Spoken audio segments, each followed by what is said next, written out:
Charles built this table for he and his brothers to use as a poker table, but he quickly found out that running in Orange Grove, there was no time for poker, so it became her writing table. And her 8 Florida novels and the majority of her 36 Florida short stories as well were written out here on this porch at this very table right here. And that's the beautiful thing about the house today. 90% of these furnishings that you'll see as we walk through the house belong to her. She passed away in 1953 at the very young age of 57. She died of a cerebral hemorrhage as a result of a stroke. And when in her will, she left this property to the University of Florida. She wanted the house to be used as a writer's retreat, and she wanted the Orange Grove to be used for agricultural experiments. So her second husband, Norton Basket, got the possessions of the home, and he put them in storage up in St. Augustine. So when this became a state park in 1970, Norton graciously gave all these furnishings back to the state park system. And at the time, there was a maid by the name of Idella Parker, who had worked for Marjorie between 1940 and 1950. She still lived right here in the community. She came over to the house and helped the Park Service place these furnishings as she remembered them to be. So not only do we have her furnishings here, they're in the places where, as best we know, they were when she lived between 1928 and 1953 at this house. All right, we'll go to the living room next. Can I ask you to latch that screen door behind you there? Thank you so much.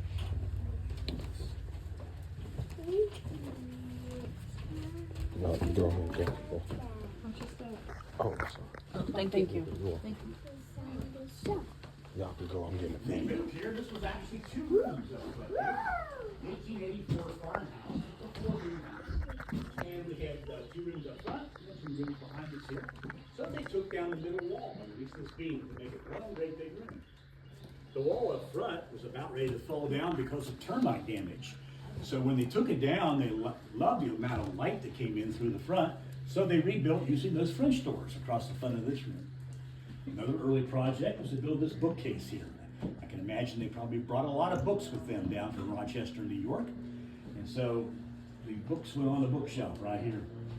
Over here to the right, you'll see a fireplace. That was probably the cooking fireplace in 1928, or I'm sorry, 1884, when the house was first built. The closet next to it was probably used as a pantry.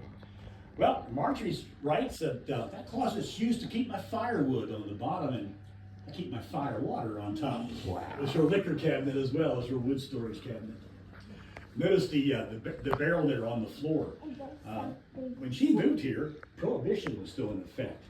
And so, she couldn't buy liquor locally, but she could buy moonshine illegally from the local moonshiners. She would put it in a 5-gallon oak barrel like that, which was charred on the inside. And she would put it through a trap door in the top of that closet and store those barrels up there for a year or so. And when she took them down, she had some pretty good bourbon whiskey to drink. Wow. Electric first came to the house in 1938. With the success of her book, The Yearling, she was able to afford to buy a gasoline generator to make electricity out back. So she had the house wired, and when she turned on those bare light bulbs though for the first time, she could not believe the glare that they put off. So what does she do? She goes to the kitchen and finds 3 wooden mixing bowls. She paints them white to match the walls and hangs them there as lampshades. So we have 1 more bowl in the house today. I'll give you guys a challenge to see who can spot that bowl first. Oh, right there. No, right there. One more. One more besides those 2. Let's step into the book room here. We'll talk about her books.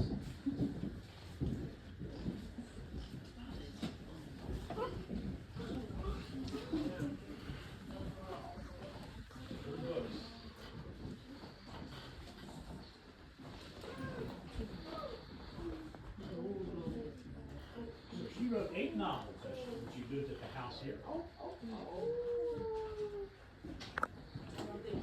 Did they come right in the door yet? No. That go fit? That go fit? Okay. No, they're not gonna fit. Jeff, you want to let them out to the back or out the front? Oh, that sucks. Yeah. It's okay. Through. Oh. Get through this door though. I know, go look at it too. Look at the door. Yeah, they got through that door, no problem. I mentioned she wrote 8 novels when she lived here at the house, and we had those displayed across the room shelf there. Her first novel, Jacob's Ladder, started out as a short story. Scribner's publishing company had a magazine that they put out each month, and they would publish short stories in that magazine. That's where Jacob's Ladder first appeared. And then later they put it into a hardcover book. A Gal Youngin was also a short story in the magazine. And then in the summer of 1933, she went down to the little town of Eureka here in Florida. It's over here in Marion County on the Ocklawaha River. And she spent 3 months living with the Fitty family there. The Fitty family was moonshiners, they were hunters, fishermen, trappers. And she spent those 3 months there living with them. So from that came the book South Moon Under. Golden Apples was another short story that became a book. And then, of course, The Yearling in 1938. Can I look at this way?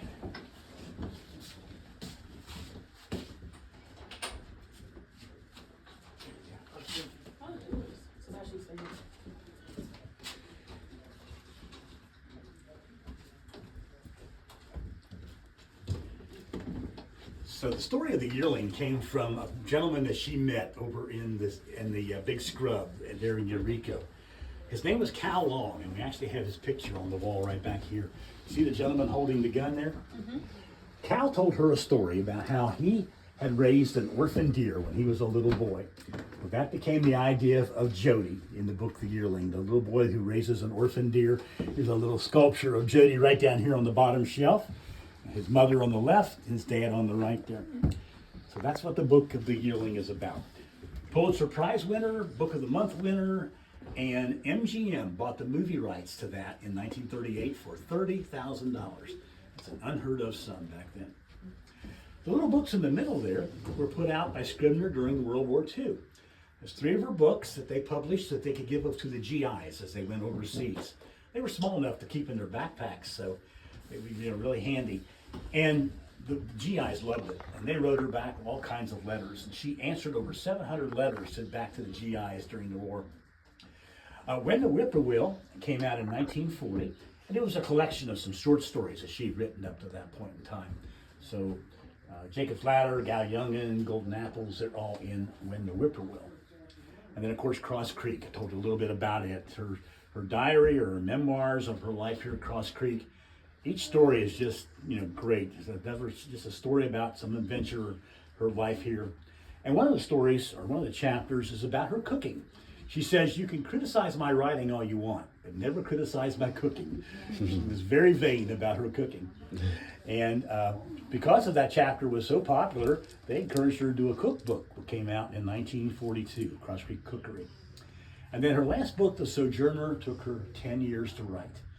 The reason for that is, in 1943, a lawsuit was filed against her for a chapter that she wrote in Cross Creek about a lady named Zelma Kaysen, her neighbor. Zelma did not like how she was described in that chapter. She filed a lawsuit against her for $100,000. Oh my God.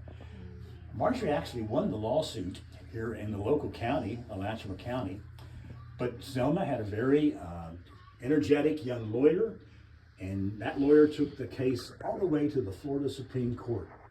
In 1947, they heard the case. The judge reversed the decision, but gave Zelma only $1 in damages. So I think the judge thought this was kind of a publicity stunt on Zelma's part there. Marjorie did have to pay over $1,000 in court costs, but the big thing was the emotional toll it took on her. She says, I will never write about Florida again. So that last book, The Sojourner, actually takes place on a farm up in Midland, Michigan. And like I said, it took her 10 years to write it. She started in 1943 and never finished it till 1953. Across the top is The Yearling in different languages. It's been translated into over 25 languages around the world. And at the bottom are some books that came out after she passed away in 1953. Some pictures in here, of course, some pictures of Marjorie with her bird dog Pat.